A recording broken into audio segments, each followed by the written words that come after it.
Hello and welcome to this week's episode of Automate It. I, of course, am Stefan Oxmacher, CEO and co-founder here at Polymath Robotics.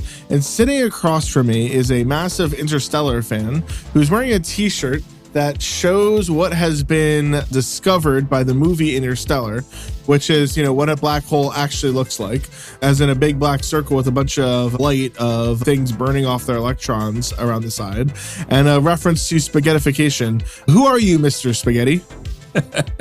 I think on my end, the shirt comes from Kurzgesagt, which is one of those really fun YouTube channels. But yeah, Interstellar is pretty great. We, of course, are the co-founders of Polymath Robotics and your hosts here at Automate It, where every week we have two sections where we talk about robots. The first of which, we spitball together a robot, drawing a card of a technology and another of a business model. And the second section, we talk about something going on in robotics. And Ilia, what are we going to talk about this week? All right. So for business, let me pull a card here. Oh, well, before we get into the game, what's our topic of discussion? I think we're going to compare how easy it is to build new modern web microservices compared to how much of a pain that is for robots. That sounds crazy. We've only ever talked about how easy and fun robots are. Yeah, exactly. All right. Well, let's get to the start of our game. So for our business case, we're going to pull bar. A bar. Yeah. So what robots could be good in a bar? Oh man, I'm so glad I drew this one and definitely didn't select between a couple of them. A dexterous arm. Oh no. An arm robot in a bar. And I have to tell you, I've seen the most obvious use case for this before, which was a robot bartender.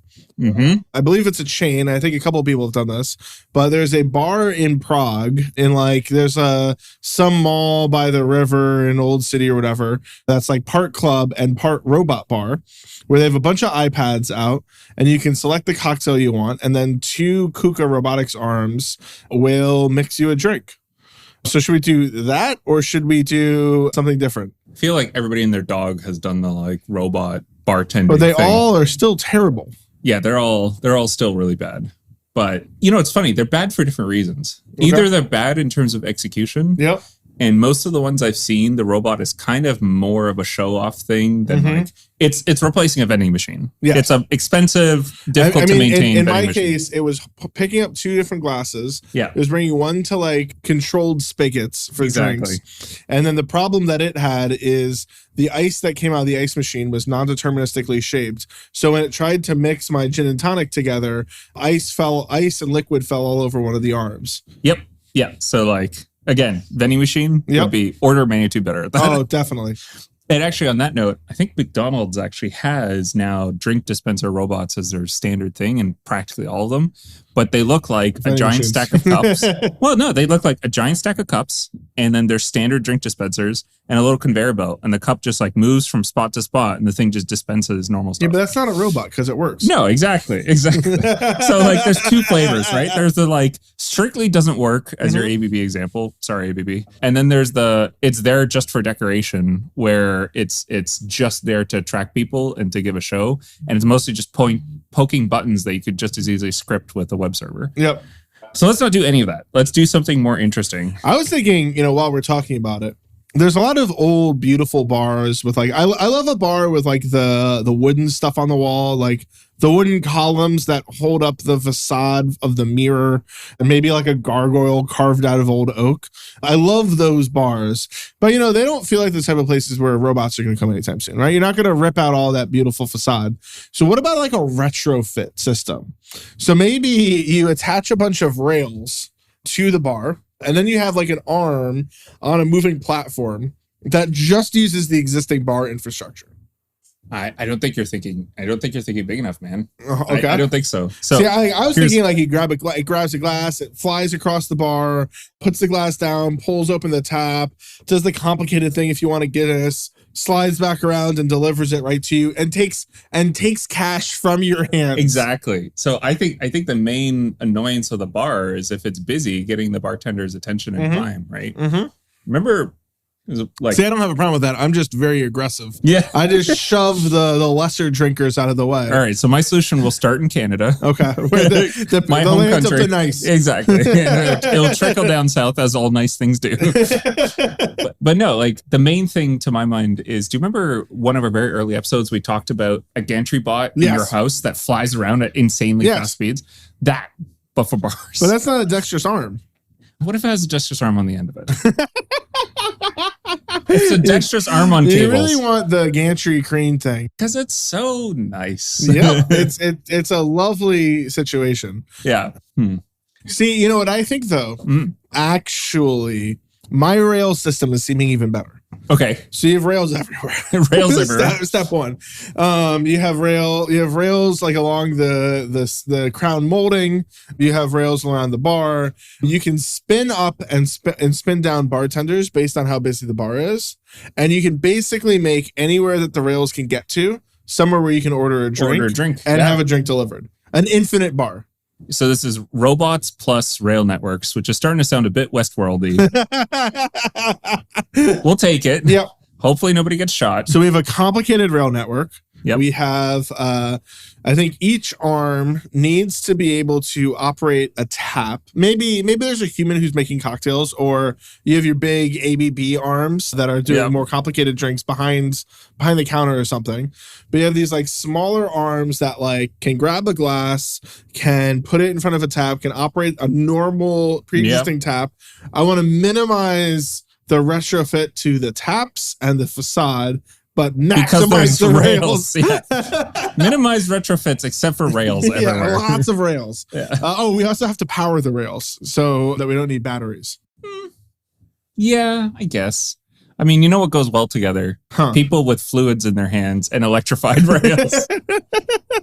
Those two things are good combination. How else could we? Like the power draw on an arm like this, because you need the arm to be able to grab things and carry weight. Yeah. You need to, since it's going out to like the broader bar area, you need to be able to perceive where people are and hand them a drink and then collect their money. How safe do you need to be?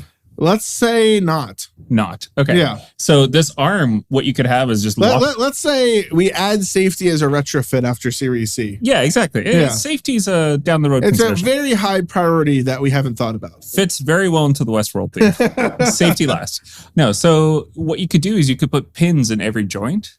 Okay. And so when it reaches a position it likes, like it's holding a cup, it throws the pins and locks the joints in place, and it uses no energy. Like it just shuts down the motors completely while it's in transit along its rail network. And then you basically just need, some sort of object detection, like deterministic sensor of like, am I going to hit something in the next X seconds? Yeah, like stereo cameras or, time of flight cameras, whatever, would give you, and those don't consume that much power. Yep. So you probably could battery power the thing and have it charge as needed. When it goes on these rails, there's some rails that are powered. We'll lose the third rail system? No, we'll have the third rail system, but just like on the ceiling or somewhere where the average person can't touch it by accident. That takes away some of the fun, but I guess if you insist. All right, fine. We will have a system that randomly switches the high voltage power to third rails all over the room.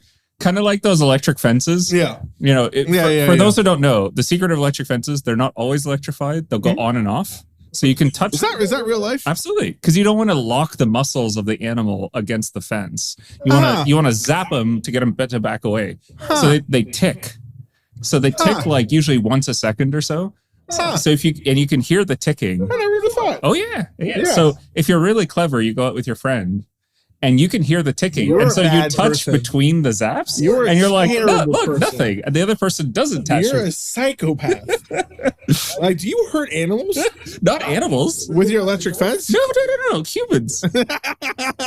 They're less deserving animals. We can anyway.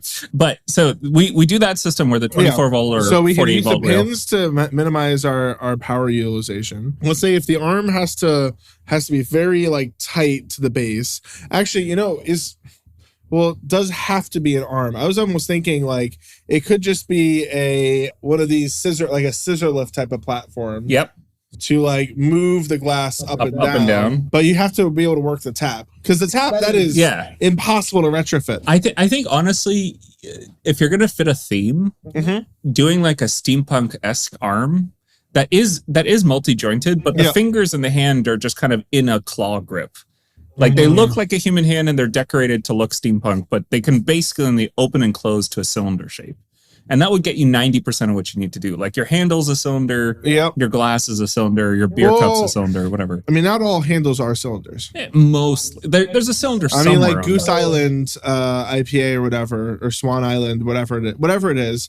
Like it looks very... Banned. Don't serve them here. Taps the wrong shape. I mean, a lot of taps are cuboid. Yeah, but like cylindrical. That's cylindrical enough. Yeah, exactly. Yeah, exactly. I'm sure we could even fit a gooseneck somehow if you just positioned it correctly. Yeah. Yeah. How good a perception would you need to be able to find the top of the taps? Pretty rough. So my cheat here, another cheat that I would suggest is oversize the mechanical hands. Yep. One, because it means that you don't have to spend as much money on like micro miniature actuators and all that stuff to make them a little bigger. Yep. But the other thing is if your grip is really big, you just start your grip hella large. And then as you grip, you'll naturally confine the thing to your working space. Yep. There's this great, if you want to see how it kind of correlated topic. In space, the way that NASA and other groups have developed the ability to grab things is they basically have this big stick with a ball in the end sticking out in the air. And the arm, the Canadarm, doesn't try to grab the vehicle. It doesn't even have a grabber at all. It has a camera iris. And so the camera iris goes around the stick and then iris is shut. And it doesn't matter what orientation it's in, the iris will swing it to the correct orientation to grab it. Yep. And so that's one of those tricks of like, just make your tolerances really freaking huge. Yeah. And then you could be really inaccurate and it doesn't matter. Yep. So another problem, how do we know when the beer is full? So we put the beer on the counter. Yep. Or on that weird little rubber thing with the dots. Yeah. Yeah. We put the beer there. Arm reaches up, pulls the tap open. Yep. I assume so we probably can't assume consistent flow coming out of the tap because maybe it's been years since they've been cleaned. I have a bigger problem for you. We probably can't put a scale on it because then we get rid of that rubber thing, and that rubber thing is holding the whole bar together somehow. It's essential to the experience. Yes, it's essential to the old man bar experience. That rubber has to contain the slop of many beers past. I actually heard that's where Ebola comes from. Like basically. Actually, I just thought of a real problem though. If you ever see a bartender, they don't put the glass on the table and pull the tap. Yeah. They hold the glass at an angle so you don't get like 90% foam. Yeah. Damn. Okay, so maybe what we actually have to do... Let's have a two-arm system. This like any good robotics problem, we solve it by adding more robots. More robot. Yeah. At only twice the price. No, so actually what we do is, because there's rails, right? Yep. Yeah, I'm imagining each of these little rail carts has one arm and one perception system on it. Yep. When it needs to pull a beer, it calls a buddy over. Oh, and so two rails pull up. One, cobots. Yeah, exactly. Exactly. So you know, we'll leave it to the PhDs on the dispatch system that decides which arm is doing what and when, and how they don't collide on this rail network. That's, you know, the academic problem for the reader to solve. But you just call two over. Yep. And one pulls the tap and the other one holds the glass. If they're not safety-minded, this isn't going to work. But if these robots are safety-minded, the standard way to make a safe robot arm around humans is to measure your torque and your force that you're applying, so that if you exceed some amount of force, you stop. Yep. So if you're measuring that, you know the weight of your cup. Yep. And beer is basically water by weight. Yep. So if the robot especially arm if you're drinking Bud Light. If you're drinking practically any beer, but sure, Bud Light especially. So that robot arm should know the weight of the glass. And we can tell it the weight of an empty glass and a full glass, and it'll get it within a few percent easily.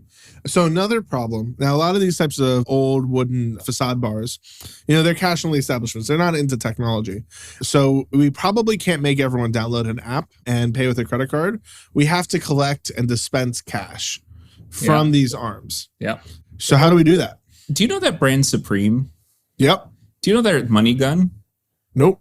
They have like a bill dispenser that you press and it like shoots out bills. Yep. I suggest that's how you give change. We just have an enormous stock of dollar bills. Oh, I was thinking no matter what, we demand a high percentage tip for what the work the robot does. For the robot labor. Yeah. Yeah, absolutely. No one ever talks about robot tipped minimum wage. It's a problem for our children to argue about. I'm sure, as with everything, the regressive side of American politics will demand no freedoms for anybody. Well, I mean, I feel like the robot gun wouldn't be accurate enough. So we would need to get, a couple of bills back to the person who ordered the beer. And we'd also have to be able to identify that this is the same person. So like facial recognition, that piece actually, facial recognition is like not too hard. Hilariously much easier. Yep. These days. And like maybe we just actually, what we could do? I got a solution. First of all, like maybe people can hand us only full bills, and then we create a whole other machine in the back room that crumbles up their bills around whatever coin change they have. So the robot hand only has to carry a ball of cash. So again, this is one of those cases where a solution is robots, another solution is vending machine. And the vending machine equivalent here is there exists ATMs that do bill counting and change production, and like coin counters that you can find in the grocery store. We'd have those go into a thing that bundles up the cash tightly into a ball. Why bundle it? There's probably like the robot can just hold a tray. Like, well, here's but your the change tray on won't a fit tray through the rail network. How big is your change? Stefan goes into bars and exclusively pays in $100 bills for everything. Yeah, especially gum. Yeah, exactly. Can you break this 500? So retrofit a bar with a bunch of these rails, and I'm just thinking like HO class size rails, to be clear. Yeah. So like that's maybe going to cost $500. Yeah. I mean, there has to be a whole switching network. There has to be a whole but like whatever. That's the random electrification network, just to give people a zap. That's whatever. That's mechanical engineering. That's fleet management, NBD. We don't do that sort of thing here. So that's probably $500 in retrofits, maybe 5,000 if you have to do like complicated bridges and things like that. I think each of these robots, we got an arm, we got a cheap perception system, we have some cheap probably like 2D, 3D LiDAR. What do you think each of these small robots cost? Well, there was that guy who came by our founders happy hour last week who was building some robot arms out of India. I'm trying to remember what their company name was. Orangewood Robotics. Yeah, really cool. Yep. Definitely chat with him. He seems to know what he's doing. I think their robot was like low 4 figures. Like it was not 3 figures. Or not 3, but four, right? Like it was relatively cheap. So maybe we have like each rail car has a $5,000 robot on it. Yeah, exactly. And like I think to service a happy hour, financial district type of bar, we probably need in the order of like 40. Yeah, especially if you need 2 every time you pour a beer. Yep. So we're that puts us at roughly $200K. Yeah, $200K plus 5,000 for rails. Yeah, that's actually doable. This seems like one of our stupider ideas. So if you want to open a robot bar somewhere, talk to Stefan. Yeah, or I'll be your first customer. Yeah. And with that, what are we calling this? Oh, rail bar, robo rails, robot on rails, rails.robo. All right, that's what we'll call it. So what are we talking about today again? So today we're talking about the wonderful world of microservices. And I was thinking about this the other week, and this is another one of those topics that I feel like I should probably write a blog post about, but who will ever do that? It's so hard. Maybe ChatGPT will write one for me if it's nice. But essentially, the wonderful world of microservices, I think, is a big part of why people don't understand how hard and terrible robots are. And here's what I mean by that. I kind of naively was blind to just how easy it was to build a software company today. If you're building software, you don't have to build software. What you really have to do is connect pre-existing software together for your desired outcome through a bunch of companies that have productized every feature you've ever seen on a website. And that's, the people who've only lived in software land assume that's how robots work and have no idea at the rudeness of their awakening. To give a concrete example, we've been working on a demo where another web services provider can command our vehicles. Yep. And basically we may or may not be announcing this relationship by the next week at a conference. Yeah, so stay tuned for that one. Yeah. But basically, I kind of turned it into a half-evening hackathon project where tying their API and our API together took me 3 hours, maybe, to do it poorly, right? Like a demo. But it was very, very straightforward. Yeah. And I think people are getting used to that sort of thing. For example, if you want to play with ChatGPT, even as an API, not just through their webpage, there's now probably 24 interfaces to talk with ChatGPT that even make their very straightforward API even simpler. Yep. To the point where 3 lines of Python gets you what you need to do. So I was thinking the way that we could think about this is similar to our normal game, but a little bit more serious. So one of the guys on our team is halal in his diet choices. And it's actually stupidly hard to find halal restaurants, like hilariously hard. As a fun fact, about 3% of the San Francisco Bay Area population is Muslim, and maybe not all of them are halal, but some portion are. And we, in the Bay Area, we do a lot of things for people who are a small percentage of the population. You would think it would not be painfully difficult to find a halal restaurant. So I guess maybe a 2-step process of what we might want to automate. One is finding halal restaurants. And the other is, doing something with robots with those halal restaurants, whether it's like robot pickup or like opening our bag of lunchtime food from the restaurant.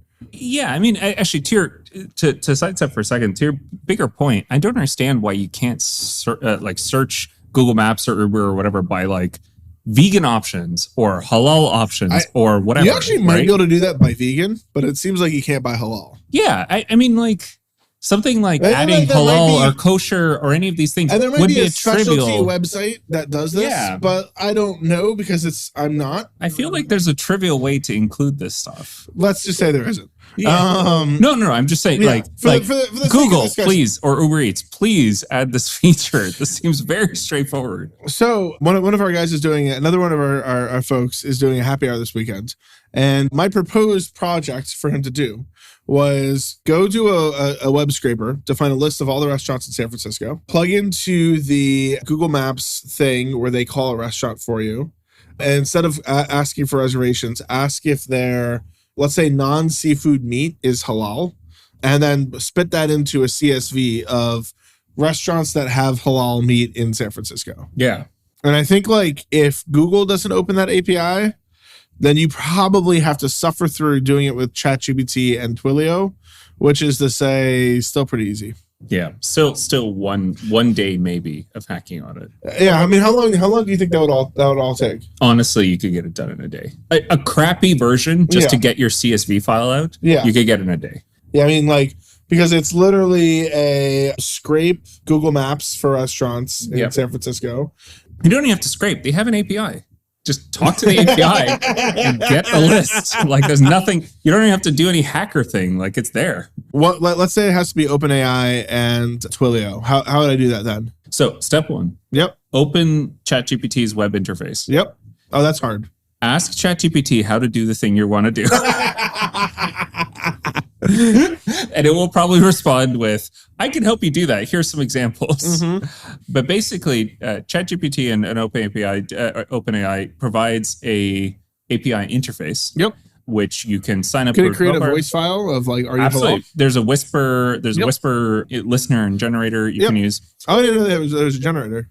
I'm pretty sure if they don't, they will. Somebody else does. Yep. I'm certain of it. Yep. I played around with another one that was cloning my own voice for fun. This exists. Okay. It's pretty straightforward. And then you plug it into Twilio to make phone calls. Exactly. Yep. Exactly. So you could get a crappy version pretty quick. And then you could just use Whisper or something like it to listen to that and say yes or no. Yeah. Yep. Yeah. Hello, I'm calling from such and such. I want to know if you have any. Hey, I'm looking for getting a meal soon. I'm halal. Do you have meat that is not fish and not vegetarian? Yeah, exactly. That I could eat. Yeah. Okay. So you think that'll take an hour? Or so you think that'll take a day? Top line, a day. A week? No. Definitely a day. Okay. I'm including time for your thing to run and call these restaurants. Yep. Probably a day. All right. Now, what if, let's say we find one of them. It's 3 blocks away. I want a robot to drive there. How much money do you have, VC? That's where we hit the hard part. So when we were originally talking about this, my suggestion was immediately throw this out to Uber Eats and have a human fill the role of a robot, which are drastically more reliable. And will cost a $5 delivery fee. Exactly. Yep. If you don't want to use a human, it's about $10 to $20 million and 2 years of development. No, you can build a delivery bot, like a one-off delivery bot for cheaper than that. Yeah, fair. Okay, you want a one-off like RC car on steroids. Yeah. So like we probably need like a hackathon level thing that would sort of work. So you need like a cooler, you need an RC car that you can talk to programmatically. You need a SIM card that you can talk to. You need a good enough computer that can run the whole thing. You need probably some cameras that can stream through that. You need to figure out like maybe a tool like Formant to do teleop on the quick and easy, or you need to build a web interface to be able to stream that video to. What's the timeline you think to make something like that happen? I mean, if it was just teleop, that's probably hey, this is we're automating the phone calls. We should automate as much as possible. We should automate the We want to live in the future. I'm assuming this is a metropolitan area. Yeah, it's like 3 blocks away from our San Francisco Global World headquarters. And how many, non-compliant humans am I avoiding on this path? There's like a homeless person or two. There's a couple of people walking to work. There's someone walking a dog, probably. Nice. Yep. Yeah. Probably better part of a month to get a hacky thing going. Especially in urban canyons, you're going to face serious problems with localization. Mm-hmm. That'll be your main problem. You could pre-map your route. And that's the trick that a lot of robotaxis use is they'll extensively map their area of operation. Yep. But if you've mapped the route entirely all the way to the halal restaurant you want to get food from, it's kind of weird to then automate that route that you've already traveled. So if you can't use a pre-mapping route, you really have to look at high accuracy GPS, visual odometry. What's our bill of materials up to at this point? I mean, you could probably, for a small robot, you could probably get away with 10 to 20K all told. Yep. If you're for a hacky version. Yeah, if you're hacking this in your garage kind of thing. Like a Jetson type platform, some maybe RC wheels. Just as a reminder, how much would that OpenAI halal calling thing cost? Maybe $4. Maybe $5. I mean, I don't know how many API calls you'd have to do, but like low 100. And most of these APIs charge in the millions of calls. So yeah, you could probably get by with $5.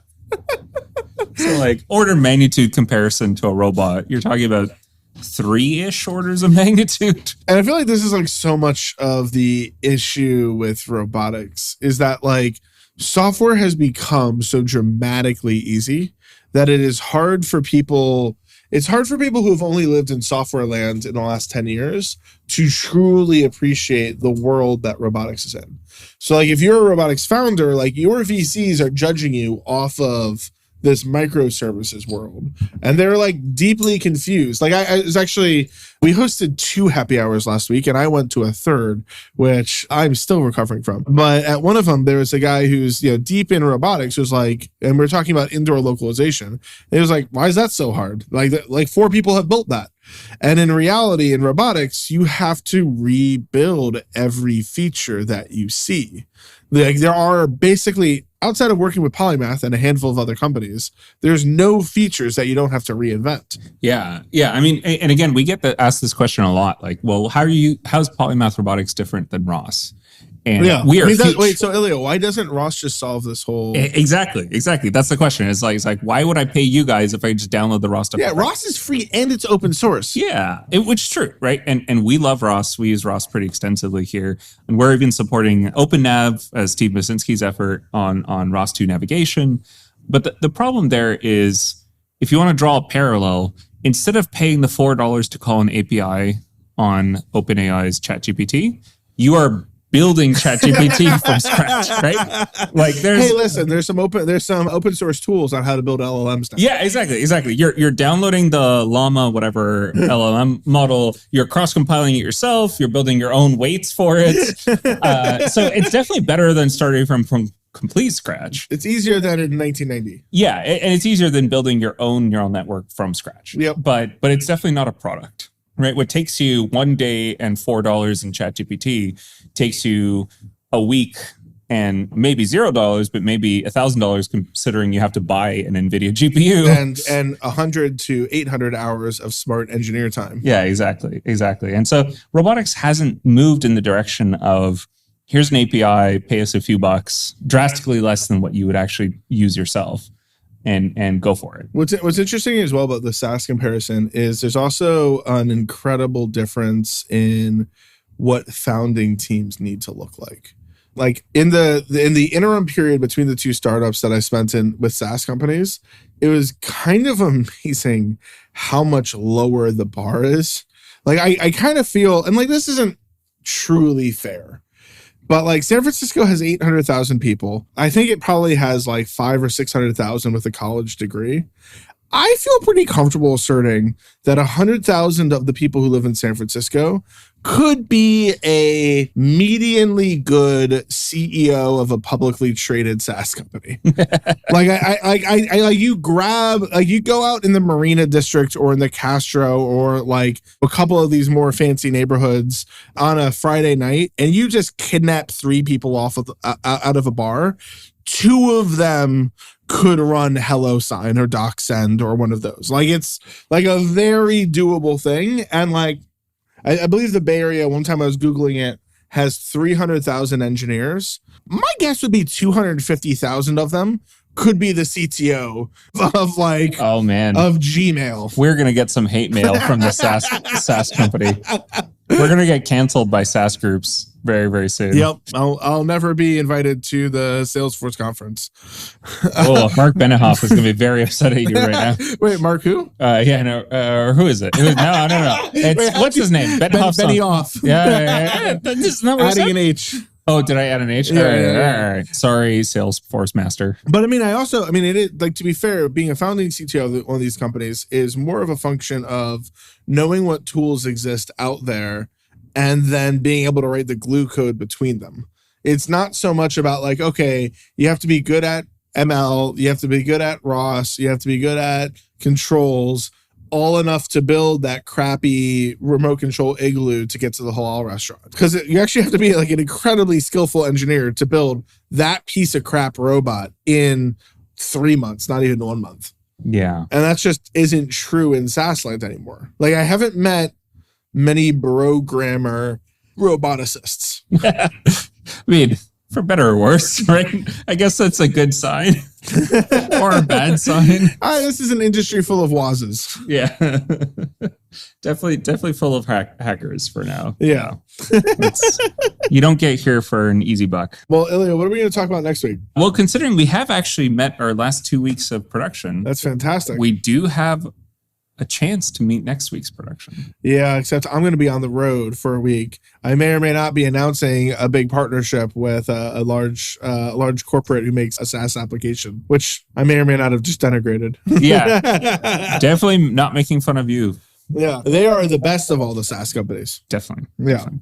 Yeah. So with Stefan on the road next week, we'll have to figure out what we're up to. Yep. But stay tuned. And the week after that, we're going to talk about the secret to success in robotics. Yes. Yeah, it's going to be exclusive only for the first 100 listeners. Everyone besides that will hear, us arbitrarily talk about another subject. Yeah, it'll be a normal podcast, except for the first 100 people. Yep, and they'll get the special stuff. Well, thank you all for joining us this week, and we'll talk to you soon. See you next time.